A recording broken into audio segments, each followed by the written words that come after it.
ചക്ക തന്നെയാണ് താമര, താമര തന്നെയാണ് ചക്ക. ചക്ക നമ്മളിങ്ങനെ പൊളിച്ചു കാണുമ്പോൾ താമരയുടെ ഇതളുകൾ പോലെ ഇരിക്കുക.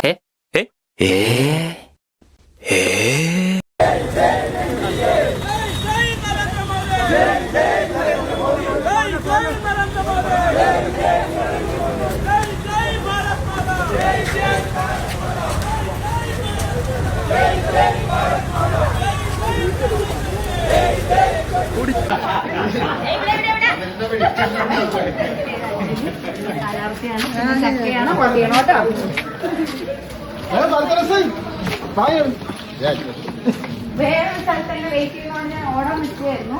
ഞാൻ പറഞ്ഞു അതോടെ എല്ലാവരും പറയുന്നത് കണ്ടിട്ട്. ഇപ്പം നമ്മുടെ ഇൻസ്റ്റഗ്രാമും യൂട്യൂബും ഒക്കെ നമ്മുടെ സ്ഥാനാർത്ഥികളുടെ പ്രചരണവും PR വർക്കും ഒക്കെ ആയിട്ട് ഇങ്ങനെ നടക്കുകയാണ് അല്ലേ. കുറേ കാര്യങ്ങളുണ്ട്. അപ്പം അതിനെക്കുറിച്ചൊന്ന് ചെറുതായിട്ടൊന്ന് സംസാരിക്കാമെന്ന് ഓർത്ത് ഞാൻ വന്നതാണ് കേട്ടോ. അപ്പം ആദ്യമായിട്ട് ഞാനൊരു കാര്യം പറയട്ടെ. നമ്മുടെ പാർട്ടി, നമ്മുടെ മതം, സിനിമ, ഈ മൂന്ന് സംഭവം നിങ്ങൾക്ക് ഇപ്പം തന്നെ മനസ്സിലായി കാണും. കാരണം എനിക്കിപ്പോൾ തോന്നുന്നത് ഈ സിനിമയും പാർട്ടിയും അതുപോലെ തന്നെ മതവും ഇതെല്ലാം കൂടെ അവിയൽ പോലെയാണ് ഇരിക്കുന്നത്. ഇപ്പോൾ ഈ മതം എന്ന് പറഞ്ഞു കഴിഞ്ഞാൽ ഒരു ഒരാളുടെ ഒരു പേഴ്സണൽ ആയിട്ടുള്ള ഒരു സംഭവമാണ് നമ്മളുടെ. അതെ, നമ്മൾ ഏത് മതം സ്വീകരിക്കണം അല്ലെങ്കിൽ ഏത് ദൈവത്തെ വിളിക്കണം അങ്ങനെയൊക്കെ ഉള്ളത് നമ്മുടെ പേഴ്സണൽ ആയിട്ടുള്ള, അത് തികച്ചും വളരെ പേഴ്സണൽ ആയിട്ടുള്ളൊരു സംഭവമാണ് മതം എന്ന് പറയുന്നത്. ആൻഡ് പാർട്ടി എന്ന് പറയുന്നത് എക്സ്ട്രീംലി ഇതിൽ നിന്ന് വേറിട്ട് നിൽക്കുന്ന ഒരു സംഭവമാണ്. പിന്നെ നമ്മുടെ സിനിമ ഇൻഡസ്ട്രി എന്ന് പറഞ്ഞു കഴിഞ്ഞാൽ അത് നമുക്ക് വേണ്ടിയിട്ട്, നമ്മുടെ ഒരു എൻ്റർടൈൻമെൻറ്റ്, നമ്മളെ എൻ്റർടൈൻ ചെയ്യിക്കാൻ വേണ്ടിയിട്ടുള്ള ഒരു ഇൻഡസ്ട്രിയാണ് ഫിലിം എന്ന് പറയുന്നത്. അപ്പോൾ ഇത് മൂന്ന് ഇൻഡസ്ട്രീസ് ആണ്. അതുപോലെ തന്നെ മൂന്നും എക്സ്ട്രീംലി ഡിഫറെൻ്റ് ആണ്. ഒരെണ്ണത്തെ വെച്ച് നോക്കുമ്പോൾ എക്സ്ട്രീംലി മൂന്നും ഡിഫറെൻ്റ് ആണ്. പക്ഷേ ഇപ്പോൾ എനിക്ക് ഈ പ്രചരണത്തിലൂടെയൊക്കെ കാണാൻ വേണ്ടി കഴിയുന്ന ഒരു കാര്യം എന്ന് പറഞ്ഞാൽ ഇത് മൂന്നും ഇങ്ങനെ കുഴഞ്ഞ് മറിഞ്ഞ് കിടക്കുന്ന ഒരു അവസ്ഥയാണ്. ഇപ്പോൾ പലപ്പോഴും എനിക്ക് തോന്നിയിട്ടുള്ള ഈ സ്ഥാനാർത്ഥിയാകാൻ വേണ്ടിയിട്ടുള്ള മിനിമം മാനദണ്ഡം എന്ന് പറയുന്നത് ഈ ബിഗ് ബോസിൽ ഉള്ള ആൾക്കാരാണെങ്കിൽ പെട്ടെന്ന് തന്നെ സ്ഥാനാർത്ഥിയായിട്ട് എടുക്കുമെന്ന് എനിക്ക് തോന്നിപ്പോയി. കാരണം ചില സ്ഥാനാർത്ഥികളൊക്കെ ഇങ്ങനെ പറയുന്നുണ്ട്, എനിക്ക് വേണ്ടി വോട്ട് നിങ്ങൾ ചെയ്യണമെങ്കിൽ, അല്ലെങ്കിൽ 10 ദിവസത്തെ ബിഗ് ബോസിൻ്റെ എപ്പിസോഡ് കണ്ടെങ്കിൽ നിങ്ങൾ ഉറപ്പായിട്ടും എനിക്ക് വോട്ട് ചെയ്യും, അല്ലെങ്കിൽ ഞാൻ 100 ദിവസം അവിടെ സർവൈവ് ചെയ്ത ഒരാളാണ്, അപ്പോൾ അതുകൊണ്ട് എന്നെ നിങ്ങൾക്ക് എന്തായാലും മനസ്സിലാവും, നിങ്ങൾക്ക് എന്നെ അറിയത്തില്ലെങ്കിൽ നിങ്ങൾ ജസ്റ്റ് പോയൊന്ന് ബിഗ് ബോസ് കണ്ടാൽ മതി എന്നൊക്കെ പറഞ്ഞ് കുറേ സ്ഥാനാർത്ഥികൾ പറയുന്നുണ്ട്. സോ എനിക്ക് തോന്നിപ്പോയി, ബിഗ് ബോസ് ആണോ ഒരു സ്ഥാനാർത്ഥി ആകാനായിട്ടുള്ള ഒരു മിനിമം മാനദണ്ഡം? ഒരിക്കലുമല്ല. നമ്മുടെ IAS ഓഫീസേഴ്സൊക്കെ എന്ന് പറഞ്ഞു കഴിഞ്ഞാൽ പല മേഖലകളെക്കുറിച്ച് പഠിച്ച് അതിനെക്കുറിച്ച് എന്താ പറയുക, അതിലൊക്കെ റിസർച്ച് ചെയ്ത് അത്രയും ഹാർഡ് വർക്ക് ചെയ്തിട്ടാണ് അങ്ങനെ ഒരു പൊസിഷനിലേക്ക് എത്തുന്നത്. ആൻഡ് അതുകൊണ്ട് തന്നെയാണ് അവർക്ക് ഇത്രയും ജനങ്ങളെ ഹാൻഡിൽ ചെയ്യാനും ഇവിടുത്തെ പ്രശ്നങ്ങൾ ഹാൻഡിൽ ചെയ്യാനും ഒക്കെ പറ്റുന്നത്. ഒരു സ്ഥാനാർത്ഥി എന്ന് പറയുന്നത് അങ്ങനെ തന്നെയാണ്. ഇപ്പം ഞാനൊക്കെ IT ഫീൽഡിൽ നിൽക്കുന്നതുകൊണ്ട് തന്നെ നമുക്ക് പറയാം, ഒരു മാനേജ്മെൻറ്റ് പവർ വേണം, അല്ലെങ്കിൽ ഒരു ലീഡർഷിപ്പ് പവർ വേണം, മാനേജ്മെൻറ്റ് ചെയ്യാനായിട്ട് അറിയണം. ഇതൊക്കെയാണ് ഒരു സ്ഥാനാർത്ഥിക്ക് വേണ്ട ഒരു കാര്യം എന്നാണ് ഞാൻ മനസ്സിലാക്കിയിട്ടുള്ളത്.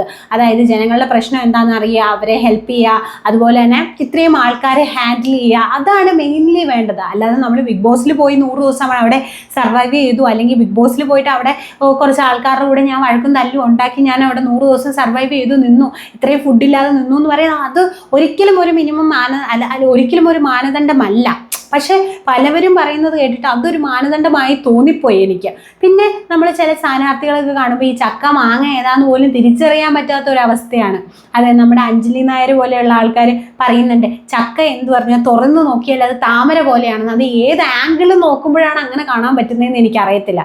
സോ ചക്ക ഏതാണ് മാങ്ങ ഏതാണെന്ന് അറിയാത്തൊരവസ്ഥ. അതുപോലെ തന്നെ അഞ്ജലി നായരുടെ ഒരു വീഡിയോ ഉണ്ടായിരുന്നു, ഒരു കോർട്ടിൽ പോയി കുറച്ച് കുട്ടികളോട് വോട്ട് ചോദിച്ചപ്പോഴത്തേക്ക് അവർ പറഞ്ഞു ദൃശ്യത്തിൻ്റെ 3rd കഥ പറഞ്ഞു തരുവാണെങ്കിൽ നമുക്ക് പറഞ്ഞു തരാം എന്നൊക്കെ ഉള്ളത്. അപ്പോൾ പക്ഷേ എന്താ പറയുക, നമ്മൾ പണ്ടൊക്കെ എന്ന് പറഞ്ഞാൽ നമ്മുടെ പേരൻസൊക്കെ വോട്ട് ചെയ്യുമ്പോഴത്തേക്ക് നമ്മൾ വിചാരിക്കും ഒന്നെങ്കിൽ വോട്ട് ചെയ്യുന്ന ഇപ്പം നമ്മളൊരു സ്ഥാനാർത്ഥിക്ക് വോട്ട് ചെയ്യാനായിട്ടുള്ള മെയിനായിട്ടുള്ളൊരു കാരണം എന്താണെന്ന് വെച്ച് കഴിഞ്ഞാൽ, നമ്മളിപ്പം ഭയങ്കരമായിട്ട് UDF ആണെങ്കിൽ നമ്മൾ UDFന് പോയിക്കൂട്ടും, അല്ലെ LDF ആണെങ്കിൽ നമ്മൾ LDFന് പോയിക്കൂട്ടും. അത് ഏത് സ്ഥാനാർത്ഥിയാണെങ്കിലും നമ്മുടെ ഈ ഒരു പാർട്ടിയിൽ ആര് നിന്നാലും അവർ അവിടെ പോയി വോട്ട് ചെയ്യും.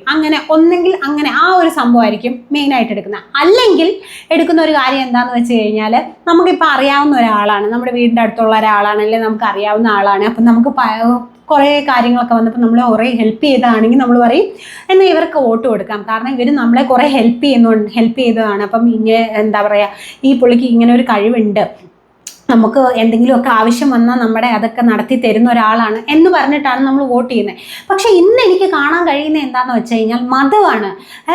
ഇവൻ ക്രിസ്ത്യാനിയാണ്, അപ്പോൾ അവന് വോട്ട് കൊടുക്കണ്ട, അല്ലെങ്കിൽ ഇവൻ ഹിന്ദു ആണ് കേട്ടോ, അപ്പോൾ അവന് വോട്ട് കൊടുക്കണ്ട, അല്ലെങ്കിൽ ഹിന്ദുക്കൾ കയറി വരണ്ട, അല്ലെങ്കിൽ മുസ്ലിംസ് കയറി വരണ്ട, അങ്ങനത്തെ ഒരു എന്താ പറയുക, അങ്ങനത്തെ ഒരു രീതിയിൽ വോട്ട് കൊടുക്കുന്നതായിട്ട് എനിക്ക് ഫീൽ ചെയ്തിട്ടുണ്ട് പലപ്പോഴും.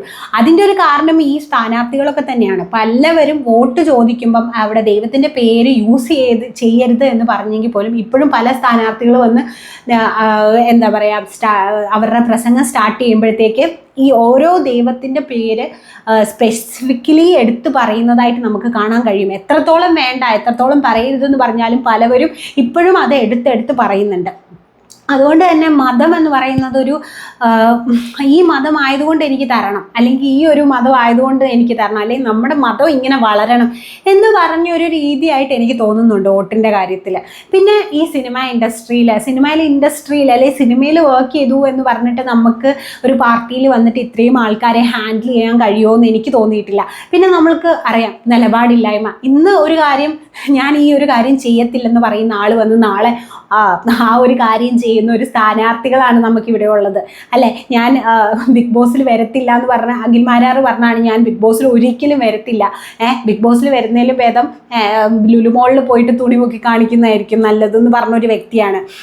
ഇന്ന് പുള്ളി ഒരു കാര്യം പറയുന്നു, നാളെ ഒരു കാര്യം പറയുന്നു, നാളത്തെ കഴിഞ്ഞ് വേറെ കാര്യം പറഞ്ഞു.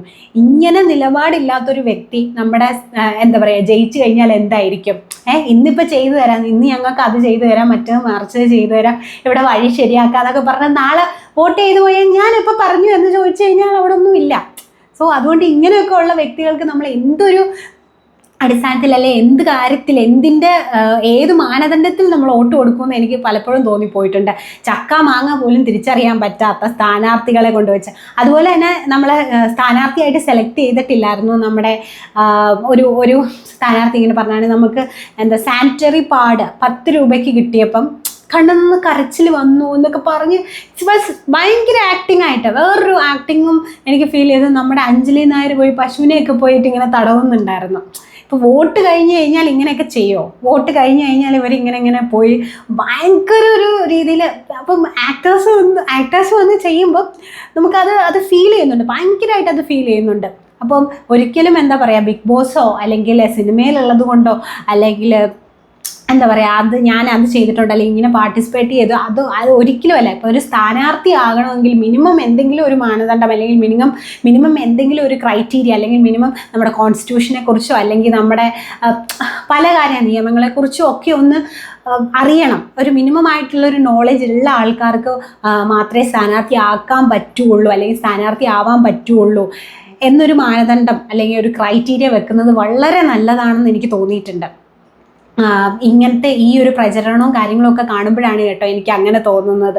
അപ്പോൾ എന്തായാലും എൻ്റെ ഒരു ചെറിയ അഭിപ്രായം ഞാനിവിടെ ഷെയർ ചെയ്തു എന്നേ ഉള്ളൂ. അപ്പം എൻ്റെ ഈ ഒരു വീഡിയോ ഇഷ്ടപ്പെട്ടെങ്കിൽ നിങ്ങൾ തീർച്ചയായിട്ടും ലൈക്ക് ചെയ്യണം. അതുപോലെ തന്നെ നിങ്ങളുടെ അഭിപ്രായങ്ങൾ ഉറപ്പായിട്ടും കമൻറ്റ് ചെയ്യണം കേട്ടോ. അപ്പോൾ അടുത്തൊരു വീഡിയോ ആയിട്ട് ഓടി വരാം. അതൊരിക്കും it's me Chanchal signing off. By.